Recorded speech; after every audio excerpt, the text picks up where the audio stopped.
So thank you very much.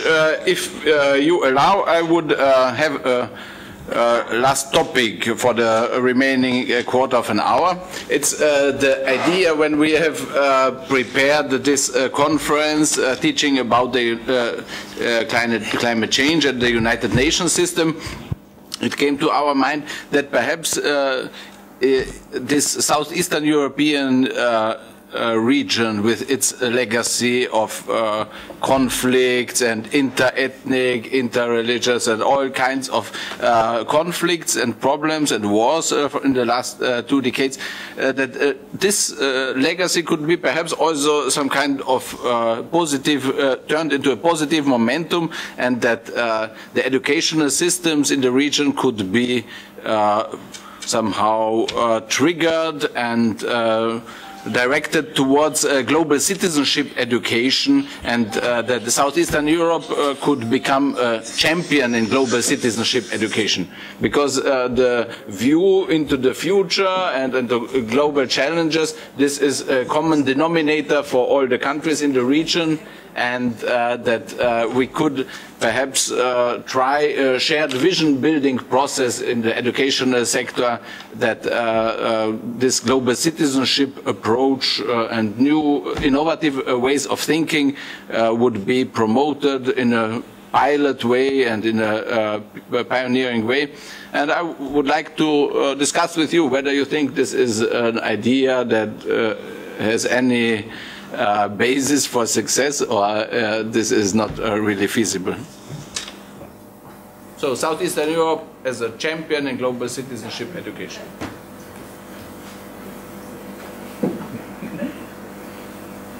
What was your opinion? Yeah, you said something. I said it sounds fantastic. Oh, yeah. But how do you think we are supposed to do that? Yeah, one first step would be perhaps, I have put it already on paper, that there could be a shared vision building workshop at UNESCO headquarters, where there could be presented some ideas, initiatives, regional, that have been this cooperation and also activities of regional environmental center could be presented there, and that the permanent representations of the member states from the region could then discuss whether they think it's feasible and present some activities that are already in this spirit, and then to put together some kind of action plan, and then this should be then communicated to the ministries of education, and for instance the education reform initiative for Southeastern Europe could be instrumental for this. I've been in contact already with them, but they are now in a phase of transition. The secretariat that has been based till recently in Zagreb will be moved to another country, and so they cannot be part in the discussion now. Yeah, so this, the ministries of education would have to carry this on, and the UN system would be some kind of lighthouse also for this kind of activities, because it's our common world, our common future, and the UN system has potentials for shared values in this area. If you share this with our Vice Prime Minister, it is a very high-ranking issue in his agenda. I think you will get great supporter, you know. Mr. Jelic, yes, because we have a strategy for sustainable development where education is also, and he is very much in favor, and he is a main negotiator with the EU. And otherwise, if you start just with the Ministry of Education to change some curricula in our country, as far as I know, to introduce some subject in the curricula, it takes at least 2 to 3 years, you know. It's a very long process, you know, and complicated because it has to go through certain commissions and then agreements and so on. But if you have a Vice Prime Minister as a supporter, it could be shorter, and I think that could be that at least my impression, because I am a member of this actually my minister is not going at these meetings. I'm going there at the meetings of the Sustainable Development Group, which is chaired by with the Vice Prime Minister. And he is really in favor of that. And Thank he you very much can for this support it. information. And perhaps even he will show up at the reception. Ivana Krstic, our co-organizer here, has been in contact with his cabinet, and he has shown interest in the conference, but couldn't say when exactly he will join us. Yeah. Well, thank you for this answer. So we will talk with him. I would like to support that. I think if you go via the ministry, in Serbia at least, the education is really split into two departments. Education is in charge of primary and secondary schools and so on, and a part of the tertiary, but science and research is in the development and so on. So I think if you're going to make the main inroads, if you want to get the political support for a regional initiative from that, Jelic is probably the right place to go. Thank you. So you think it has some kind of feasibility as a... Depends what you define as your agenda. I'm sure you have the agenda behind which you're not speaking out. Okay, so when we hear it, we'll tell you. We like it. We will have to look into more detail. Michael?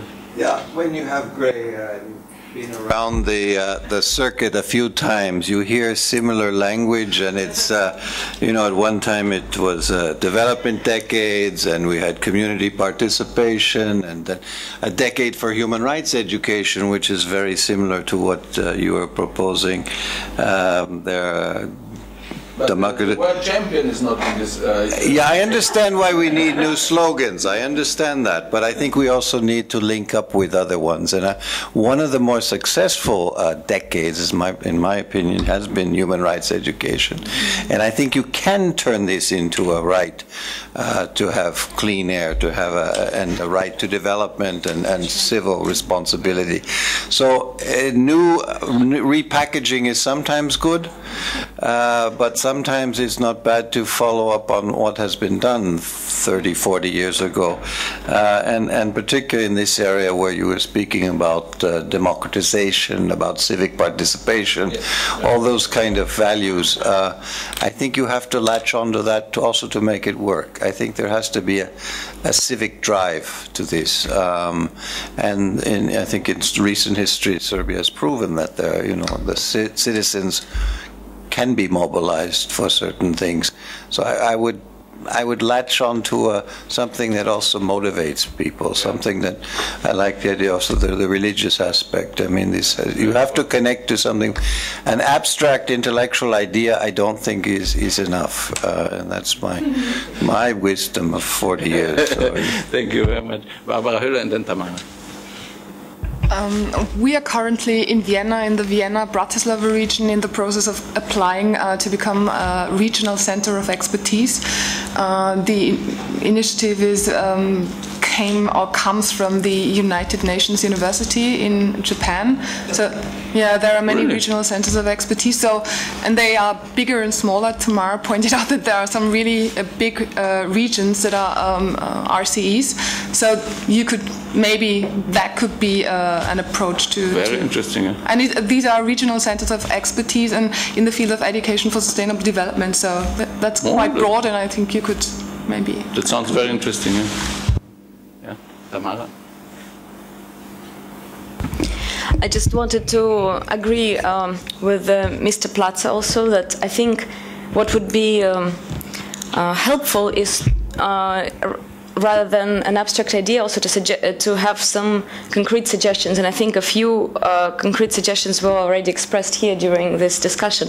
Like, for example, the importance of connecting the civil society with the ministries, or the importance of educating both the ministerial level and then perhaps educating the ministries on, or advising the ministries of how to proceed with education on the level of academia and then on the level of schools.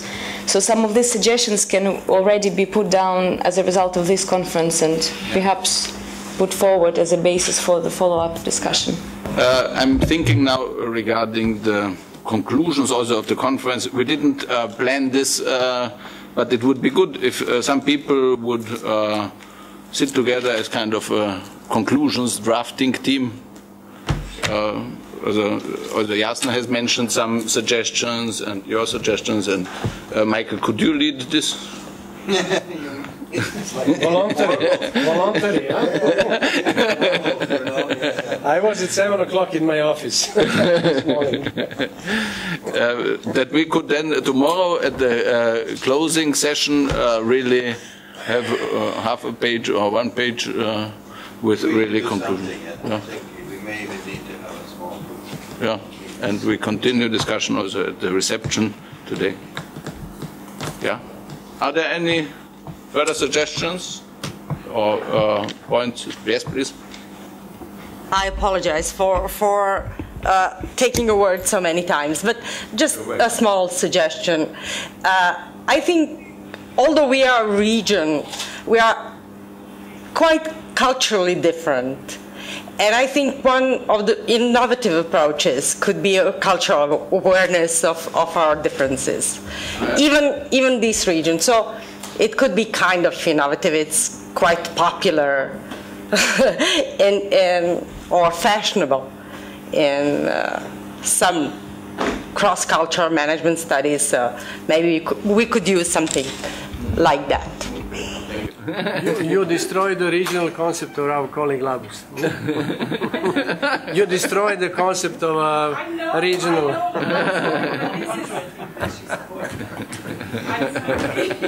But it's welcome.